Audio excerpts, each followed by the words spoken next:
Hi, you're welcome to Success Tips. In this video today, we will be discussing about the philosophy of wealth. When you look at the literary meaning of wealth, wealth simply means abundance, okay? But if you digest and understand the content of this video today, believe you me, you will get to understand the only difference between the poor and the rich, which is certainly not money and not material possessions. And of course, you know what that means? It means you can easily pave your way into wealth. Wealth does not have a limit, and the wealth of an individual is a direct reflection of his or her philosophies, decisions, and actions. We are all living in the same world, the same level of existing resources, and we have almost the same government policies. We are all born of a woman, yet you will see that some people are poor while others are rich. When you look around, you will see that there are people born into a very rich and wealthy family, but yet they live their adulthood life in poverty. On the contrary, you will see some people born into a poor family, yet they will live their adulthood in riches and wealth. You will agree with me that wealth is not about age, okay? That is why you will see a person,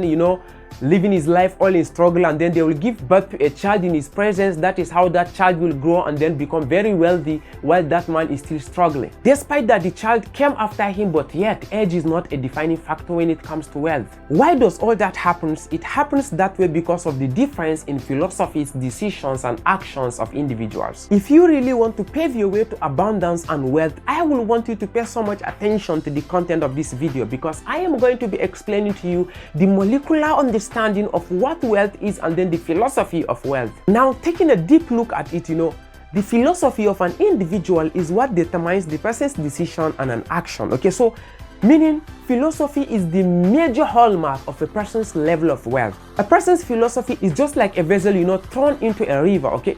If you throw a vessel into a river, irrespective of the capacity of that river, irrespective of the amount of water in that river, irrespective of how wide that river is, irrespective of the source of that river, that vessel is only going to carry water, equivalent to its own capacity, okay? So if the capacity of that vessel is just 10 liters, it cannot be able to carry water more than 10 liters, even if it stays for 10 years inside that river. The river may be carrying 10 trillion gallons in itself, but then that vessel can only carry a capacity that is within its own limit. The amount of water that the vessel can carry is limited by its own capacity and not by that of the river. And the only thing you can do before that vessel can carry more amount of water is for you to expand the capacity of that vessel. And the more you expand the capacity of the vessel, the more the quantity of the water it can carry out of the abundance of the river. This is to tell you that the quantity of water in the river can be limitless, okay? But then the quantity that a vessel can carry can be limited by its own capacity. That is the same thing that happens to human philosophy, okay? The level of your own philosophy, the extent to which your philosophy is, that is the level at which you can be wealthy, okay? You cannot be more wealthy than the capacity of your own philosophy, okay? Life doesn't have any limit as to the things you can be able to possess. It doesn't have limit as to the level of value you can put upon yourself. It doesn't have limit as to the amount of money you can accumulate. But your philosophy is the only thing that you can limit and put a cap as to the level of wealth you can be able to carry as an individual. Just like the river has abundance and limitless quantity of water in itself, that is how life has abundant and limitless level of wealth. But then the level of wealth you can attract to yourself is determined by your capacity of your own philosophy. Your philosophy about wealth have nothing to do with your religion, your culture, your nation, your country, your age, your height. It has nothing to do with all that. Your philosophy of wealth is a product of your expectations, your understanding of human existence, and then your understanding of value. Now I am sure you are beginning to understand why you are poor. You are beginning to understand why you don't have a certain level of riches, despite the fact that you dream and admire of it, but then you still don't have that level of riches or wealth that you have been, thinking and then hoping to have. Now let's break this down further, okay? We have three components of human philosophy when it comes to wealth. The first one is your expectation. The second one is your understanding of human existence, and then the third one is your understanding of value. What does your expectations have to do with your own level of wealth or with your own philosophy of wealth? Okay, so now this is how it happens, okay?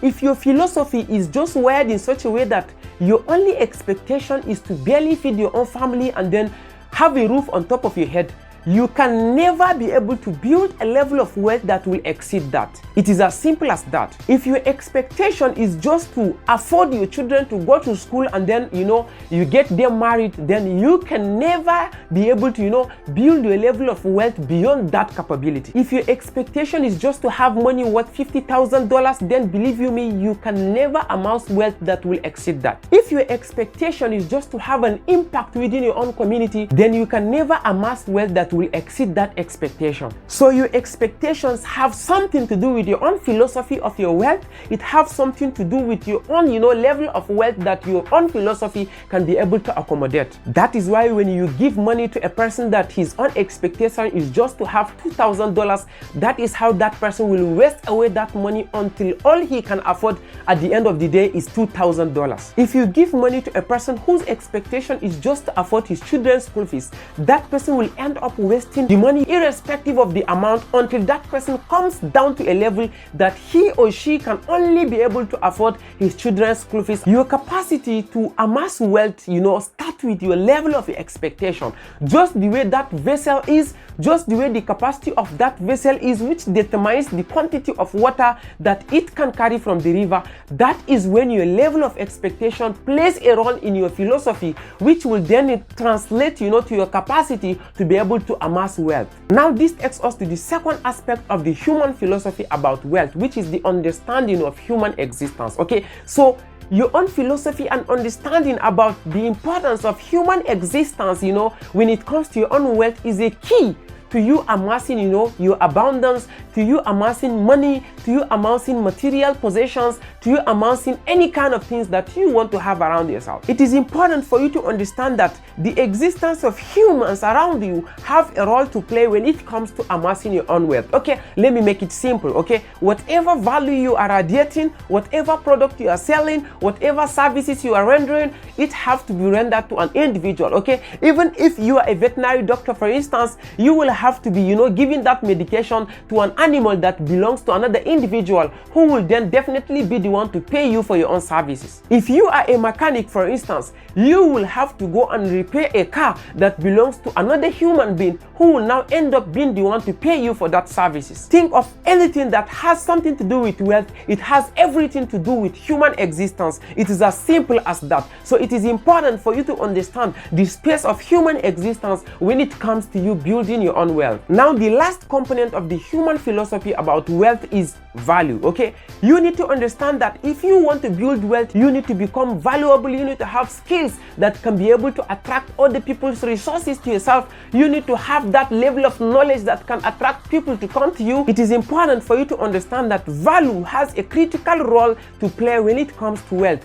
Just as that your expectations and that your understanding of human philosophy, that is how value is as important as them. Okay, you may understand, the aspect of human existence, but if you don't have any value, if you don't have any skill, you will attract no one to release their own resources to you. Your expectations is what will push you to go and start understanding, the principle of human existence. Okay, and then your understanding of principle of human existence will now push you, into building relationships, building customer base, creating connections that can be able to attract people to you. And at the same time, that same expectations is what will push you, to go and start building value, to go and start building skills and then knowledge and understanding upon yourself that will now make you to be able to attract those people through those relationships that you have built in order to exchange that your product and services with their own resources. With that, you will now end up accumulating resources to yourself. And you know what that means? The more you have other people coming to you with their own resources, that is when you can be able to afford, material things. You can be able to have a lot of money around you. You can be able to afford any kind of luxury you want for yourself. So if you want to understand the principle of wealth, it starts by understanding the philosophy of wealth, which then breaks down into the understanding of human existence, your expectations, and then value. And then of course, when you have that understanding of that philosophy, that is when your own decision will now come into play, and then your action will now swing into play. Okay, so I believe you now have an understanding as to why other people are poor, and then at the same time have an understanding on why other people are rich. I believe with this knowledge, you can be able to build yourself to any extent to become as rich as you can build your own philosophy. If you want to become a billionaire, raise your expectation to a billionaire, and then start working on the understanding of human existence and philosophy, and then you now work on your value, and that is when you can be able to become a billionaire. If you want to become a trillionaire, that is the same approach you will apply. If you want to have a limitless level of wealth, that is the same thing you are going to apply, and then with that, you will have no limit to the level of wealth that you can be able to amass in this life. I believe this video was very helpful to you, and I believe you have found value in this video. If this is your first time on this YouTube channel, I will want you to click on the subscribe button below and turn on the notification bell. And if you are a returning viewer, I would love to say thank you. I will need one favor from you. Please share this video with just one person. Thank you, and see you guys in another video. Bye.